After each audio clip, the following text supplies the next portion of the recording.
अस्सलाम वालेकुम students, this is Zaman ला। आप देख रहे हैं जमान एकेडमी। आज हम क्लास इंटर बायोलॉजी फेडरल का लास्ट टॉपिक करने जा रहे हैं जिसका नाम है थर्मो रेगुलेशन। लेकिन थर्मो रेगुलेशन को शुरू करने से पहले हमारा जो पीछे एक टॉपिक छोटा सा रह गया था वो देख लेते हैं। किडनी ट्रांसप्लांट क्या होती है और उसका प्रोसेस और उससे रिलेटेड प्रॉब्लम्स क्या होती हैं। तो किडनी ट्रांसप्लांट क्या है? बेसिकली एक सर्जिकल प्रोसीजर है। क्या है? एक सर्जिकल प्रोसीजर है। इस सर्जिकल प्रोसेस में क्या किया जाता है कि एक किडनी जो है, फंक्शनल किडनी जो है, किसी क्रोनिक किडनी फेलियर पेशेंट को दी जाती है, डोनेट की जाती है। इस मैकेनिज्म को किडनी ट्रांसप्लांट कहा जाता है। तो प्रिंसिपल इसके क्या है कि किडनी जब ग्राफ्ट की जाती है, ग्राफ्ट के लिए ली जाती है, तो क्या होता है कि इसमें असिस्ट किया जाता है डोनर को या किसी भी जो रिलेटेड होता है या हमारा जो अनरिलेटेड पर्सन होता है उसका एबीओ ब्लड ग्रुपिंग जो होता है उसको जो है कंपेटिबिलिटी की जाती है डोनर और रिसेप्टर के बीच में।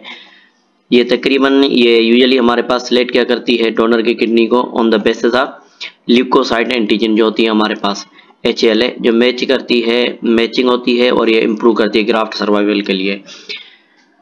एक पर्सन जो है नॉर्मली सर्वाइव कर सकता है एक किडनी के ऊपर, ठीक है। अगर दो किडनी में से कोई किडनी हमारे पास किसी की काम करना छोड़ दे तो वो एक पर्सन जो है किडनी के ऊपर सर्वाइव कर सकता है। देन हमारे पास जो है ये एक जनरल नॉलेज के हवाले से है कि डॉक्टर अदीब रिजवी जो है पार्टनर है हमारे पास ट्रीटिंग किडनी रिलेटेड डिजीज़ का पाकिस्तान में, और इसने ये काम स्टेब्लिश हुई थी, ये हमारे पास 1971 में स्टेब्लिश हुई थी। मतलब कि इसके पास एक वार्ड में इसके पास जस्ट 8 बेड से उसने शुरू की थी, और इसको जो है कहा जाता है Sindh institute of urology and transplantation SIU2 doctor Adeeb Rizvi. ये रिसेप्ट है, इसने बहुत सारे जो है अवार्ड्स वगैरह हासिल कर चुकी हैं, और ये ट्रीटमेंट हमारे पास क्या करवा रही है SIU2। ये जो ट्रीटमेंट वगैरह करती है बिल्कुल फ्री ऑफ कॉस्ट है, ठीक है। तो आगे आती है कि problem associated with the kidney transplant. हमारे पास जो किडनी से ट्रांसप्लांट से रिलेटेड जो मसाइल दरपेश आते हैं वो कौन से हैं? दो प्रॉब्लम होती है, एक तो रिजेक्शन और दूसरा हमारे पास जो है टॉक्सिक इफेक्ट आते हैं किसके ऊपर, ये जो है साइक्लोस्पोरिन की वजह से, ठीक है। प्रॉब्लम जो हमारे पास जो होते हैं ये जिनको जो है जो हमारे पास जो किडनी ट्रांसप्लांट के थ्रू वो हमारे पास जो है बेसिकली जो होते हैं किसके थ्रू, स्टेरॉइड जो ऐड किए जाते हैं, ठीक है, उनके थ्रू इसको जो है ट्रीट किया जा सकता है, या उसके लिए मेडिसिन दी जाती है जैसे कि साइक्लोस्पोरिन। ये क्या करती है, सप्रेस करती है हमारे इम्यून सिस्टम को, ताकि वो जो हमारे पास जो रिजेक्शन जो होती है किडनी ट्रांसप्लांट की वो कम हो सके, ठीक है। किसी भी पॉइंट के ऊपर रिसेप्टर जो है ये मेडिकेशन वगैरह अगर कम स्टॉप करते लेना तो फिर उसके लिए जो है रिजेक्शन जो है हमारे पास हो सकती है। इसके लिए तकरीबन मतलब कि कब तक, तकरीबन 10 से 15 साल के बाद भी किडनी ट्रांसप्लांट, अगर आपने किडनी ट्रांसप्लांट किसी ने करवा लिया है और ये मेडिसिन वगैरह नहीं ले रहा, मतलब कि शुरू में इसने कुछ 2-3 साल तक ली, फिर ऐसा हुआ कि 8-10 साल के बाद इसने जो लेना छोड़ दी, तो हो सकता है कि वो उसके जो है किडनी ट्रांसप्लांट वाला मसला फिर से हो जाए और रिजेक्शन हो जाए हमारे पास किडनी की। तो आज का जो टॉपिक है बेसिकली वो है थर्मो रेगुलेशन। लेक्चर नंबर हमारा लास्ट है 11। ये हमारे पास जो टॉपिक है इसका नाम है thermo regulation. Basically thermo regulation है क्या? तो थर्मो रेगुलेशन कहा जाता है कि ये एक ऐसा प्रोसेस है जिसमें हमारी बॉडी के अंदर टेम्परेचर को मेंटेन किया जाता है ऑर्गेनिज्म की बॉडी के अंदर विद इन सुइटेबल लिमिट्स, ताकि जो है हमारे जो सेल वगैरह है वो फंक्शन कर सके किस तरीके से एफिशिएंटली, ज़्यादातर मतलब मज़े से कर सकें या तेज़ी से कर सकें, ठीक है। ये वर्क करता है हमारे पास जो है ताकि बैलेंस करे हमारे बॉडी के अंदर जो हीट को लॉस कर हमारे बॉडी का इंटरनल इन्वायरमेंट। टेम्परेचर जो है कोल्डर या वार्मर होता है, इसकी वजह से क्या होता है कि हमारे एंजाइम के लिए ये ऑप्टिमम चाहिए। अगर टेम्परेचर ज़्यादा हो जाएगा तो भी एंजाइम की जो एक्टिव साइट है वो चेंज हो जाएगी और रिएक्शन वगैरह नहीं होंगे, क्योंकि हमें ऑलरेडी पता है कि एंजाइम्स हमारे जो है प्रोटीनियस नेचर होते हैं, हमने फर्स्ट ईयर में पढ़ा है। तो आगे बात करते हैं कि classification of animals on the basis of temperature की बुनियाद पे एनिमल्स की क्लासिफिकेशन। तो बेसिकली एनिमल जो होते हैं क्या है कि क्लासिफाइड किए गए on the basis of ability to maintain constant body temperature, मतलब कि ये अपने बॉडी का टेम्परेचर जो कांस्टेंट मेंटेन करते हैं उसकी बुनियाद पे इनकी दो टाइप्स होती हैं। एक को कहा जाता है पाइकिलोथर्म्स और दूसरे कहा जाता है होम्योथर्म्स। पोइकिलोथर्म्स हमारे पास वो होते हैं जिनमें इन हमारे नॉन वर्टिब्रेट्स मतलब कि इनवर्टिब्रेट्स और हमारे पास उसके नॉन वर्टिब्रेट्स आते हैं और उसके अलावा फिशेस आती हैं, एम्फीबियन और रेप्टाइल्स आते हैं। ये अनेबल होते हैं कि अपने बॉडी का टेम्परेचर खुद मेंटेन कर सकें, लेकिन इनके पास ये कैपेबिलिटी नहीं होती कि अपनी बॉडी का टेम्परेचर खुद मेंटेन करें, या इनकी जो है लिमिट होती है फिजियोलॉजिकल मैकेनिज्म्स की, इसकी वजह से इनको पोइकिलोथर्म्स कहा जाता है। नंबर दूसरा होम्योथर्म्स। होम्योथर्म्स सिंपली बर्ड्स और मैमल्स आते हैं इसमें, जो अपने बॉडी का टेम्परेचर खुद मेंटेन करते हैं एक constant body temperature by physiological mechanism, कुछ फंक्शंस की थ्रू। तो एनिमल्स को क्लासिफाई किया गया है on the source of body, मतलब कि वो अपने बॉडी के अंदर हीट को कैसे मेंटेन करते हैं टेम्परेचर को, उसकी बुनियाद पे। तो एक हमारे पास होते हैं एक्टोथर्म्स और दूसरे होते हैं एंडोथर्म्स। तो एक्टोथर्म्स हमारे पास टर्म से पता चल रहा है, तो ये हमारे पास जो है ऐसे एनिमल जो अपने इन्वायरमेंट के मुताबिक अपने बॉडी का टेम्परेचर चेंज करते रहते हैं, ठीक है। या ये क्या करते हैं, इनके पास मेटाबॉलिक हीट जो लेवल होती है बहुत लो होती है और ये इस वजह से जल्दी क्विकली चेंज करते हैं अपना टेम्परेचर माहौल के हिसाब से। तो ये रिलाई करते हैं किसके ऊपर, हीट जो हमें इन्वायरमेंट से, इनको इन्वायरमेंट से मिलती है, तो इनके बॉडी का टेम्परेचर कम या ज़्यादा होगा। आपके इसमें जो है मोस्ट ऑफ इन्वर्टिब्रेट्स आते हैं इसमें, फिशेज, एम्फीबियन और रेप्टाइल्स इसमें आ जाते हैं। जबकि दूसरे जो हमारे एंडोथर्म्स होते हैं ये क्या करते हैं, तो ये प्रोड्यूस करते हैं अपनी खुद बॉडी की हीट, ठीक है, by production of products using metabolism. हमारे बॉडी के अंदर मसल्स के अंदर या बॉडी के अंदर कुछ मैकेनिज्म्स होते हैं, फंक्शन होते हैं, उनकी वजह से ये खुद जो है अपने बॉडी का टेम्परेचर मेंटेन करते हैं। मतलब कि ये जो है अपना टेम्परेचर इन्वायरमेंट के मुताबिक इन्फ्लुएंस नहीं होता इनकी बॉडी के ऊपर, मतलब कि इनका जैसे टेम्परेचर जो होगा वही रहेगा, ठीक है। तो इसमें इनके अंदर एक्शंस होती है हार्मोन्स की, इंक्रीज करती है इनके पास मेटाबॉलिक रेट, ठीक है। एग्जांपल एंडोथर्म्स में हमारे पास एक बर्ड्स आते हैं और दूसरे मैमल्स आते हैं। तो बात करते हैं इस thermoregulatory mechanism strategies in man. इंसानों के अंदर जो है थर्मोरेगुलेशन कैसे होती है, तो इंसान जो है थर्मोरेगुलेटरी सेंटर हमारे पास कौन सा होता है, तो इसको कहा जाता है हाइपोथैलेमस। ये एक ब्रेन का छोटा सा पार्ट है, ठीक है, जो एक्ट करता है एज अ थर्मोस्टेट। तो हाइपोथैलेमस को क्या कहा जाता है, तो हाइपोथैलेमस को कहा जाता है थर्मोस्टेट ऑफ द बॉडी। ये हमारे बॉडी के अंदर डिटेक्ट कर सकता है टेम्परेचर को, किसमें, ब्लड में, ठीक है, जो पास होता है इससे, ठीक है। अब ये हमारे पास पूरा मैकेनिज्म बताया गया है कि हमारे पास अगर इम्बैलेंस हो जाए टेम्परेचर तो क्या होगा, अगर इम्बैलेंस ना हो जाए तो क्या होगा, ठीक है, अगर नॉर्मल करना है तो क्या होगा। अगर ऊपर वाला आप देखेंगे तो जो ऊपर वाला होता है वो हमारे पास हॉट कंडीशन में बताया गया है, ठीक है, और जो नीचे वाला है ये हमारे पास कोल्ड कंडीशन में बताया गया है। अब आप देखते हैं क्या होता है इसमें, तो ये देखें हमारे पास इम्बैलेंस हुआ, इम्बैलेंस होने के बाद हमारा रिसेप्टर जो होता है, ये टेम्परेचर सेंसिटिव सेल्स होते हैं हमारे, ठीक है, स्किन में और ब्रेन में, इन्होंने डिटेक्ट किया।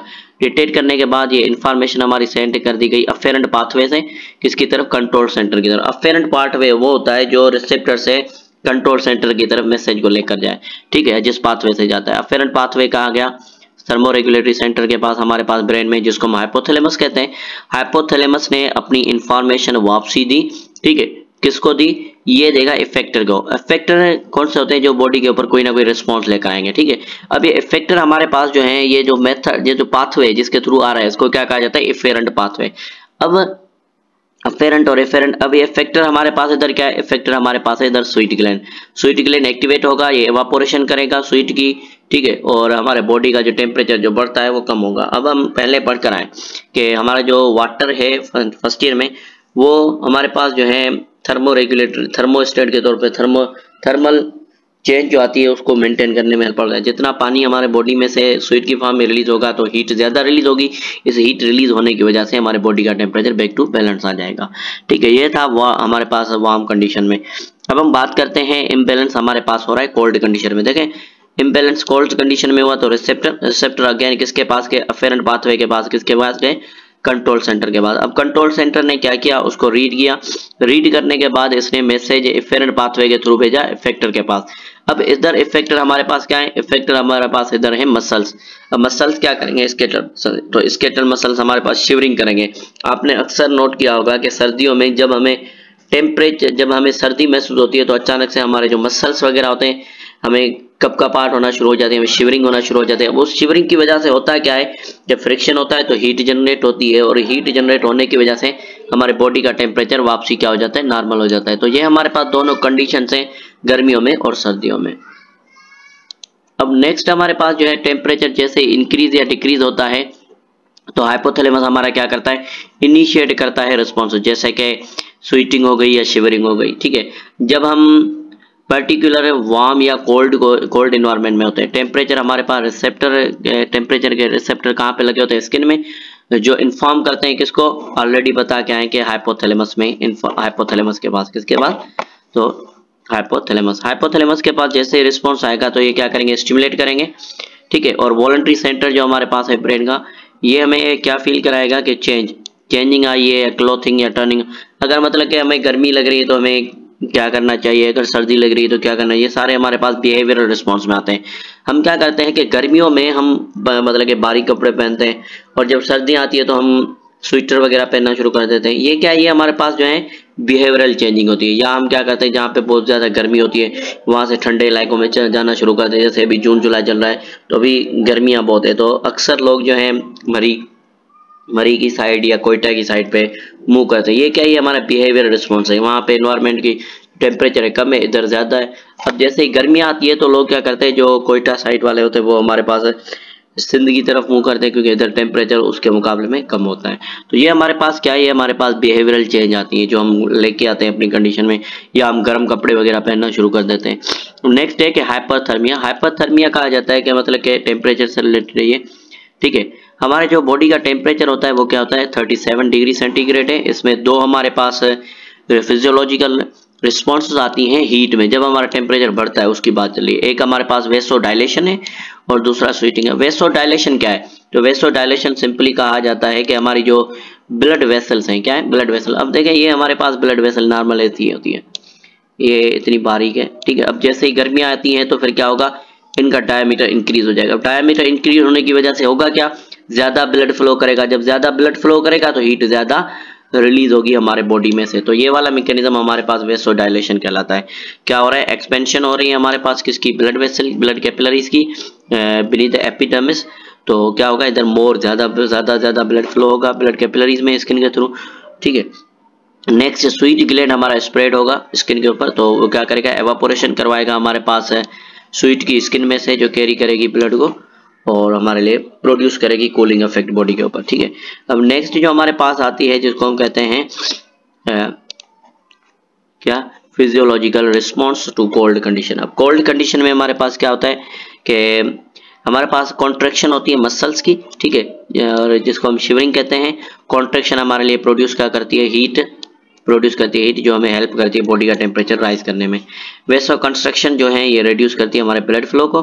ठीक है, जैसे ब्लड फ्लो कम होगा तो फिर क्या होगा, हीट कम जनरेट होगी और हीट कम से कम हमारे पास रिलीज होगी। पाइलो इरेक्शन कहा जाता है कि erection of hair of skin. हमारे जो स्किन के जो बाल होते हैं वो सीधे वर्टिकल पोजीशन में खड़े हो जाते हैं, जिसकी वजह से एक लेयर बन जाती है और उस लेयर की वजह से हमारी हीट कम रिलीज होती है। और उसके साथ साथ लास्ट हमारे पास क्या होता है, इंक्रीज करती है मेटाबॉलिक रेट।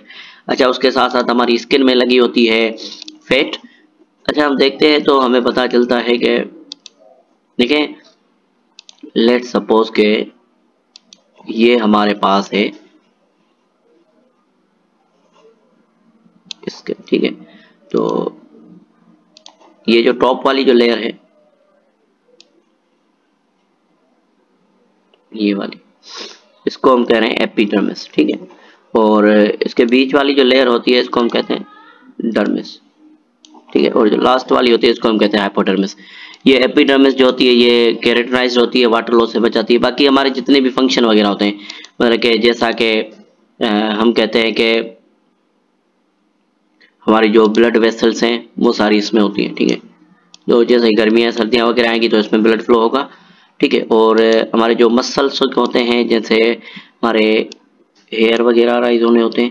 ठीक है, लेट सपोज के ये हमारे वो मसल्स हैं, तो इनकी कॉन्ट्रैक्शन और इरेक्शन की वजह से हमारे जो है हेयर ऐसे वर्टिकल पोजीशन में खड़े हो जाते हैं। तो इस वर्टिकल पोजीशन की स्टैंड होने की वजह से क्या होता है, एक लेयर इधर बन जाएगी एयर की, और उस लेयर की वजह से हमें हीट कम रिलीज होगी।